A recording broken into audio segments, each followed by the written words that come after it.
As back-to-school season approaches, the Better Business Bureau of Washington is warning consumers about buy now, pay later options. The payment plan typically targets parents or college students in need of buying everything on a back-to-school list, from electronics to shoes. The BBB says it's best to research the option carefully. This morning, we're talking to Logan Hickel with the BBB of Washington. Let's start with how these services work. Most of the time, the way this works is the option's actually coming from a third-party financing company. It's not that retailer providing the financing. It's a completely separate entity, and they make money by charging that retailer a small percentage of each sale.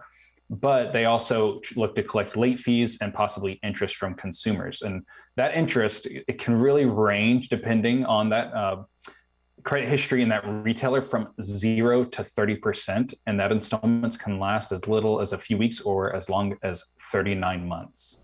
Is this essentially a new form of a loan?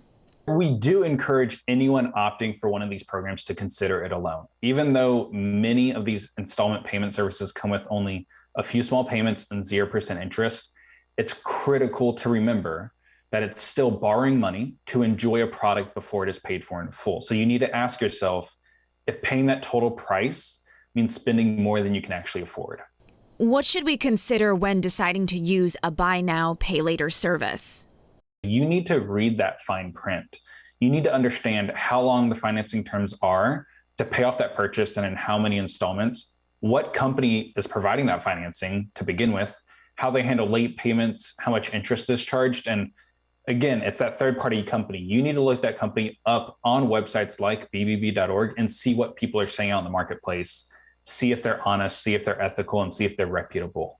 And lastly, you also need to know how this could affect your credit. So any unpaid debts can be sent to these collection agencies, and after a delinquent period of 90 days, they can be reported to the credit bureaus. And that could have a negative impact on your credit score. As always, we thank Logan Hickel of the Better Business Bureau of Washington for being with us here on King 5 Mornings. All right, if you are looking for more information about buy now, pay later services from the BBB, text the word PAY to 206-448-4545. We'll send you a link.